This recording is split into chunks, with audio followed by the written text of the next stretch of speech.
I live in Nebraska, in a town so small you could blink and miss it. Out here, we're surrounded by farmland, miles and miles of it. Cornfields, mostly.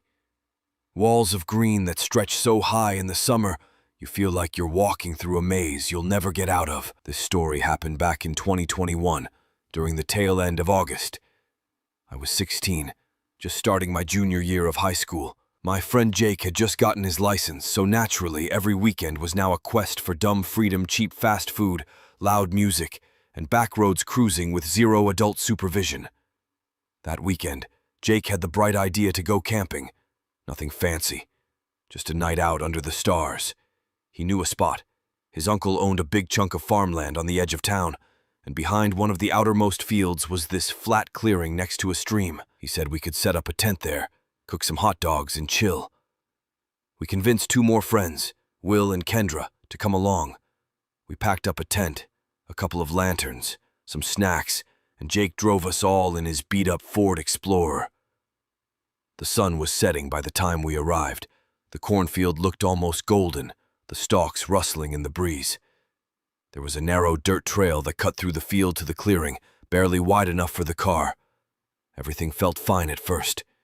We set up camp, built a little fire pit, and roasted marshmallows while telling dumb stories. Around 11 p.m., we started to hear something strange. It was faint but unmistakable, a mechanical hum, like a vehicle. Jake stood up and looked around. "Did you guys hear that?" We all nodded. It sounded like an engine, slowly idling somewhere nearby. We turned off the music and tried to pinpoint it, but the cornfield acts like a sound tunnel. It messes with your sense of direction. It was just this low, steady hum that faded in and out. No headlights, no movement, just sound. "Probably a tractor," Will said.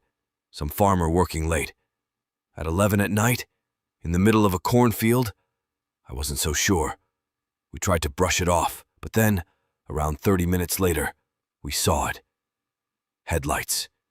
Not from the road, not from a house, from the middle of the cornfield, maybe 200 feet away. At first, we thought maybe Jake's uncle had come to check on us, but the light just sat there, stationary. No horn, no voice, just two beams glowing through the stalks. Jake called his uncle, but he didn't pick up. That's when the van started to move. It didn't barrel toward us or anything. It just slowly started rolling through the corn, following the path we'd driven in on.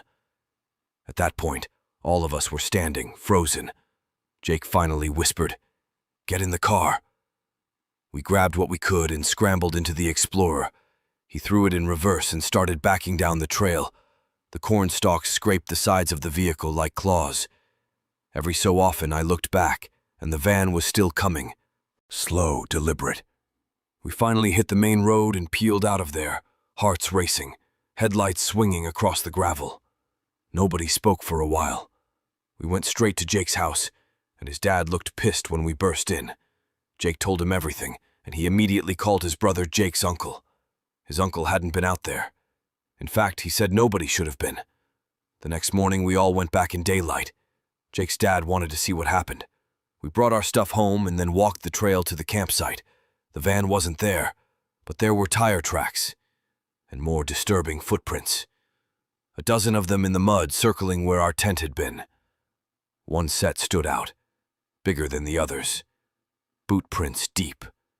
And whoever it was had stood right outside the tent for a while, watching. Jake's dad filed a police report, but nothing came of it. No license plate, no witnesses, nothing stolen. For weeks, I kept checking our local Facebook group for any updates. That's when I saw it.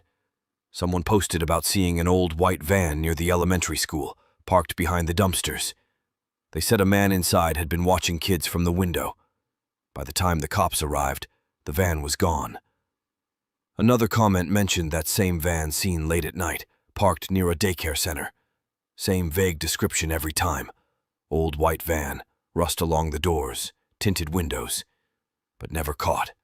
Now, whenever I drive past a cornfield, I can't help but feel uneasy. You think it's peaceful out there, quiet, but it's too quiet, too easy to hide, too easy to wait. I think whoever was out there that night wasn't just passing through. They were hunting, and we were almost next.